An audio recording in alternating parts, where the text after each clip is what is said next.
In a 2021 CNN documentary on the long war in Afghanistan, General Stanley McChrystal gave a blunt assessment of American power in the 21st century.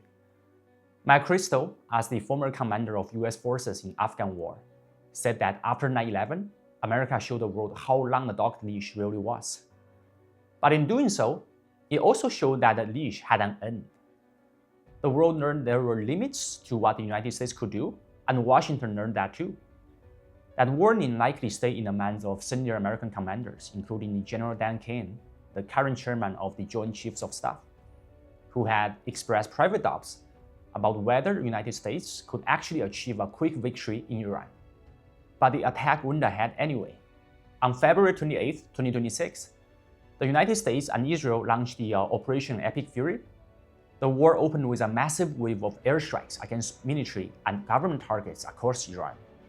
Roughly 500 aircraft took part. In the first 24 hours, they hit thousands of targets across western and central Iran and dropped more than 1,200 bombs. On the very first day, the United States killed 12 senior Iranian leaders, including Supreme Leader Ali Khamenei.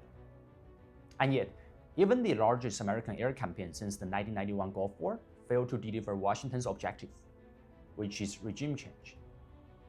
Donald Trump called on the Iranian people to take to the streets, but Iran, again, did not collapse. Now, 2 months into what was supposed to be a triumphant demonstration of American military power, the picture looks quite different.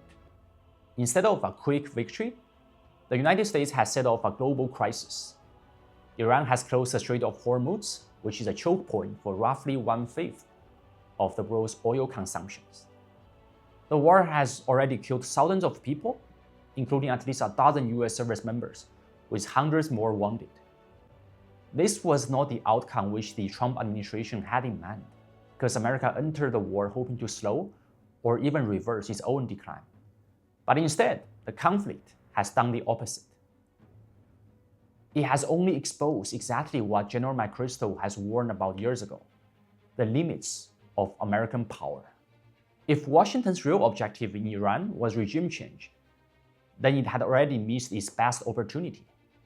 Back in late December 2025 and January 2026, Iran was hit by the largest anti-government demonstration since the 1979 Islamic Revolution. And the trigger was economic collapse. Its local currency was in free fall, inflation was surging. The US Treasury Secretary Scott Bessent has admitted that Washington had actually deliberately intensified the crisis by creating a targeted dollar shortage. As the local currency broke down, millions of Iranians poured into the streets, and what mattered most was where the protests began. Because like years earlier, the unrest in Iran had mostly happened around universities and urban youths. But this time it actually started in the bazaars, the traditional core of Iranian society. The shopkeepers in Tehran's Grand Bazaar, which was the same political ground that helped to launch the 1979 revolution, were among the first to move this time. As the Iranian government failed to calm public anger, the demonstrations widened across the country. Economic frustration turned into open demands for regime change. And that was the window of opportunity. Even back then, a limited American intervention at that point could have changed the trajectory. It could have helped the protests and pushed the crisis toward a full-scale revolt. With domestic unrest already in motion, Washington could have expanded its air campaign and imposed a no-fly zone, which was something closer to the NATO action in Libya back in 2011. The mere prospect of American involvement at that moment might also push parts of the Iranian military to stand down or even defect, and giving the uprising a much stronger chances of success. But instead, the United States held back, and publicly, the hesitation was tied to the Israeli concerns about whether its air defenses were ready for Iranian retaliations. That pause changed everything. Once Tehran understood that no foreign intervention was coming, the Islamic Revolutionary Guard Corps, the IRGC, moved with overwhelming force. On January 8, 2026, the regime had shut down all internet access. Then came a violent crackdown led by the IRGC and the Basij militia, and the state regained control. Any hope that a US strike could be paired with meaningful internal support was gone. The repression also changed the political psychology inside Iran. Thousands of demonstrators were killed, and after that, compromise became almost impossible. The IRGC had massacred people on the streets, so under such conditions, its last remaining claim to legitimacy was the resistance to the West. Any deal resembling the Venezuela model, where military figures cooperate with an external power to force a transition, would have stripped away that last remaining legitimacy for the Iranian regime. For them, it will mean political death. So that's the reason why when the United States and Israel finally attacked and killed senior IRGC leaders, the lower-ranking commanders did not choose restraint. They escalated immediately. Between February 28th, the first day of the war, and March 8th, when a new supreme leader was chosen, the IRGC launched more than 1,200 ballistic missiles and 2,000 drones. The targets were not limited to Israel. The US military bases across the Gulf states came under attack as well, which is quite unprecedented. The logic here was brutal. If compromise with America now meant certain death, then dying in open confrontation became the better option. Even a defeat carries some meaning for them, because the resistance against the most powerful military machine in the world could turn into national symbols. The latest matters in Iran's long history of defiance against foreign intervention. Ali Khamenei may have reached a similar conclusion. By 2026, he was 86 years old and in poor health. He may understood that the end of his rule was being defined not by strength, but by the widespread public dissatisfactions. So the choice is clear here. Had he died quietly in hiding or just fled into other countries for exile, he would have likely been remembered as Iran's Assad, which is a ruler who left his country broken and humiliated. But death at the hands of the great Satan offered a very different ending. It offered him redemption. It also offered a way to preserve his legacy and protect the political future of his family and loyalists. His timing actually made that even more potent. Khamenei was killed just as Oman's foreign minister was announcing a diplomatic breakthrough. According to that announcement, Iran has agreed to zero enriched uranium stockpiles and full IAEA verification, precisely the issues which Washington and Tel Aviv used to justify their military actions. In that setting, Khamenei's death only strengthened the regime's narrative, so a divided population could now be rallied against an openly hostile enemy. His death also undercut Washington's deeper political hopes. The idea was not simply to damage the IRGC, but to weaken it enough for Iran's regular military, the Artish, to emerge as the dominant force and sideline the clerics and leave a civilian government in a position to negotiate. That might have been possible if Khamenei had remained underground while the country faced the foreign bombing. But his martyrdom changed the meaning of the war. Through death, he became the national symbol, the national memory just as the Mohammad Massadai, another modern Iranian figure who suffered from Western intervention. Under these conditions, any officer who attempted to work with the United States will risk being branded as a traitor. Any faction trying to move against Khamenei's anti-Western legacy would have no popular legitimacy and little chance of pulling off a coup. On March 8th, Iran's Assembly of Experts selected Mojtaba Khamenei, the son of Ali Khamenei, as a new supreme leader. Before the war, it would have seemed almost impossible because given the Shia Islam's long-standing resistance to the hereditary succession. But war has changed the political taboos. Once in office, Mojtaba embraced his father's tough posture and rallied the country around vengeance. Iran's constitutional order held, the government did not collapse, and with that, America's one-week war plan died as well. What was supposed to be a short and decisive operation turned into a long war of attrition. In retrospect, Israel's opposition to American intervention in late January played a central role in producing this quagmire as we see today. Although the Iranian missile retaliation was a serious risk, it should be worth taking if the payoff was a once-in-a-generation chance to bring down the Islamic Republic. because since Israel spent decades describing Iran as an existential threat, its opposition to the US military operation in January is even more puzzling. But it only looks puzzling if one assumes that Washington and Tel Aviv want the same Middle East, because in reality, they do not. Beneath the rhetoric of alliance and shared values, the United States and Israel never had fully identical interests in the Middle Eastern region. Their partnership is close, but their end goals and objectives are actually quite different. Since the 1979 Islamic Revolution, the American objective has been to contain the spread of Iran's revolutionary model. And over time, Washington hoped to do more than contain it. It wanted to reshape the Iran from within, either by encouraging internal revolt or by forcing policy change, making Iran subjugate to the American regional interests. This effort to re-engineer Iran was tied to a much larger strategic vision, consolidating the Middle East under US influence and pushing the Muslim states toward formal acceptance of Israel as a sovereign nation. The roots of this project actually goes back to the 1970s, when Henry Kissinger laid much of the groundwork through shuttle diplomacy, beginning with Egypt's recognition of Israel as a state. And Trump's ambition was to finish the job through the Abraham Accords by expanding the normalization between Israel and the Gulf states. Iran stood in the way of all of this. Its axis of resistance, Hezbollah in Lebanon, Houthis in Yemen, Hamas in Gaza, and allied militias in Iraq has long treated Arab recognition of Israel as a betrayal to Palestinians.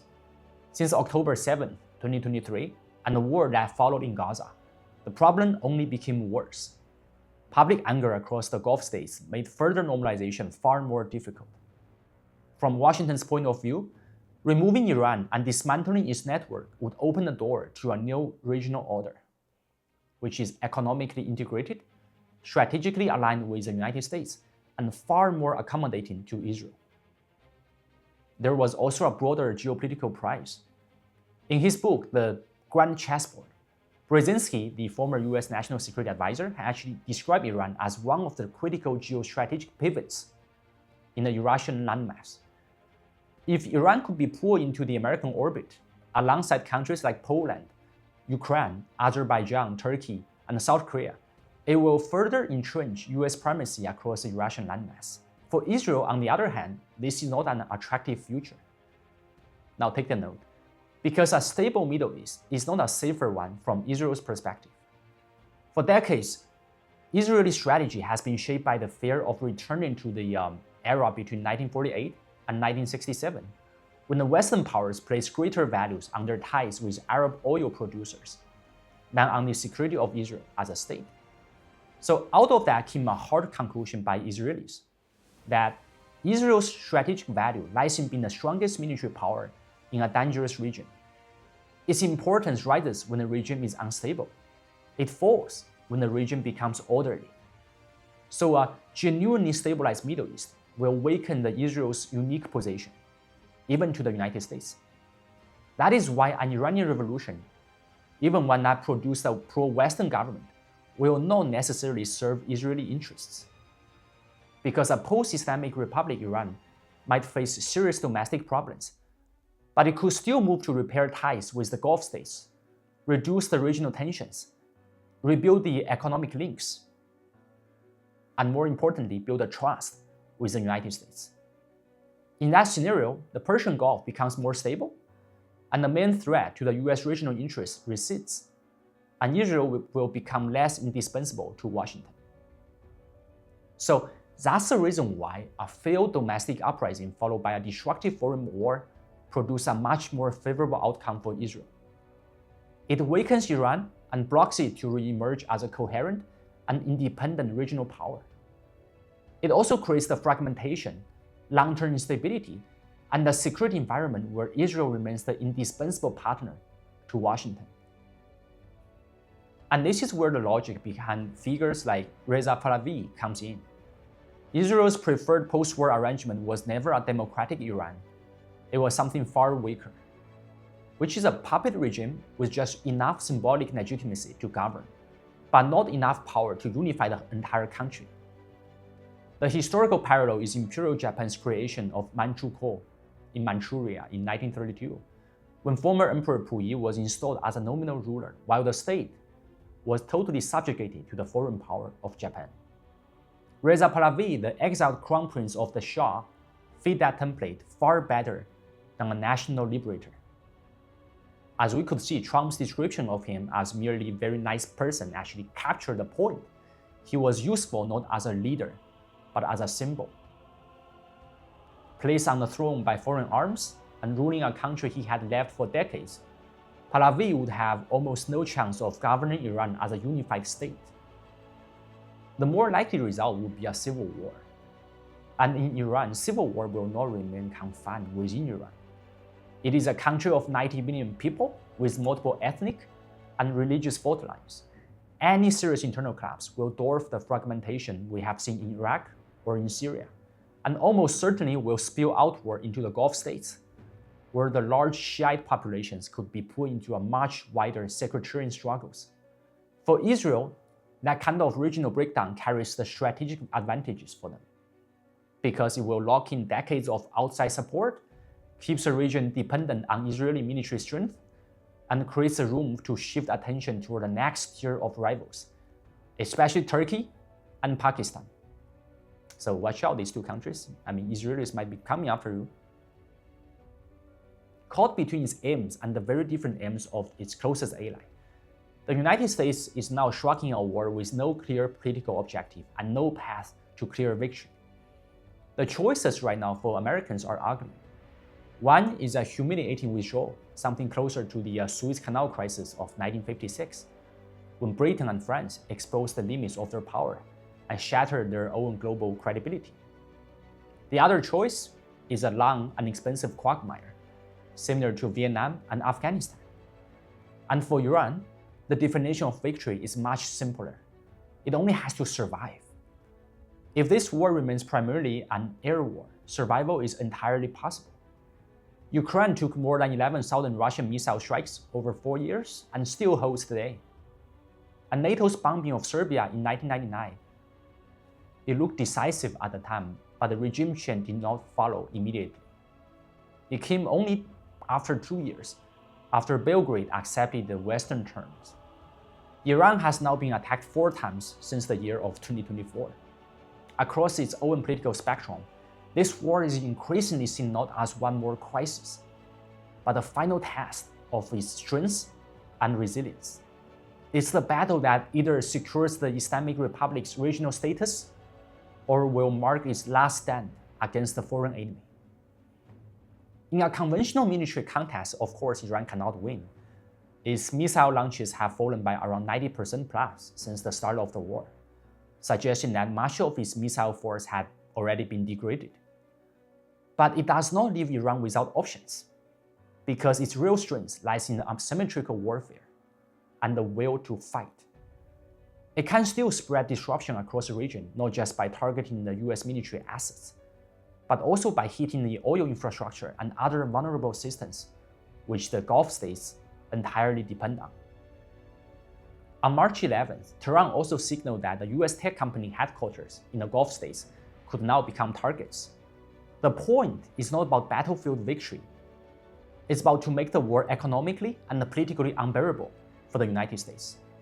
On that front, Iran has advantages. A Shahed drone cost around $20,000 US, while the US Patriot interceptor cost roughly $4 million. And that is not a sustainable exchange ratio. Iranian strikes also has destroyed at least 3 THAAD radar systems in Jordan, forcing Washington to pull replacement assets from Asia.